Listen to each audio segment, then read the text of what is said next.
국회법 거부권 파동이 새누리당 유승민 의원의 원내대표 사퇴로 일단락되면서 여권은 내부 갈등에 대한 조기 봉합에 나서고 있습니다.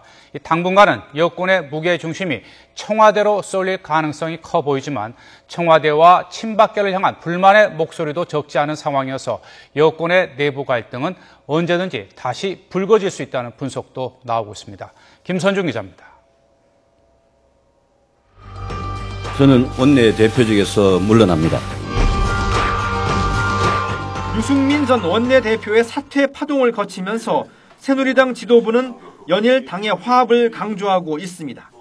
김무성 대표는 공석 중인 원내 지도부와 당직에 대한 인선을 서둘러서 당 추스르기에 나서기로 했습니다.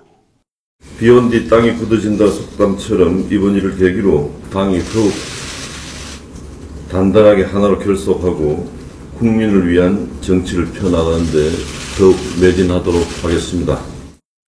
일단 유승민 전 원내대표의 빈자리는 원유철 전 정책위 의장이 물려받을 가능성이 현재로서는 가장 높아 보입니다.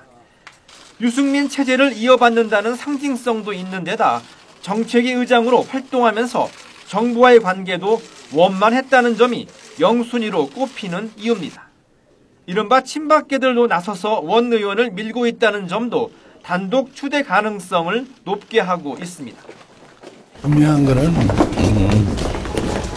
합의 추대하는 것이 어떠냐 하는데 의견이 많이 모아졌어요. 상대적으로 개파색이 엷은 원 의원이 신임 원내대표 자리에 오를 경우 주요 정책 조율 과정에서 정부와 청와대의 목소리는 한층 커질 것이라는 전망이 우세합니다. 때마침 대통령 정무수석 자리에 친박계인 형기환 전 의원이 임명되면서 당에 대한 청와대의 장악력은 더욱 높아질 것이라는 관측도 나옵니다. 현 수석은 김무성 대표와도 가까운 사이입니다. 문제는 이번 국회법 파동에서 보듯 번번이 청와대 측과 각을 세워왔던 비박계가 청와대와 친박계 일방 독주를 묵묵히 따를지 여부입니다. 대화를 하면 되잖아요. 왜 대화를 안 해요? 일방적으로 그냥. 그래서 그런 얘기를 했으면 좋겠어요. 유승민 전 원내대표가 앞으로 어떤 태도를 취할지도 큰 변수 가운데 하나입니다. 유 전 원내대표는 한동안 의정 활동에만 주력하겠다는 입장이지만 증세라든지 사드 같은 주요 정책을 놓고는 언제든 다시 자기 목소리를 낼 것이라는 시각도 적지 않습니다. 별 말씀 없습니다. 그 정도 합시다. 거부권 파동을 거치면서 한동안은 여권의 무게 중심이 청와대로 쏠릴 것이라는 해석에는 크게 이견이 없어 보입니다.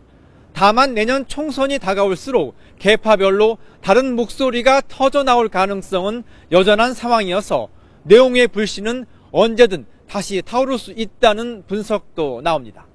YTN 김선중입니다.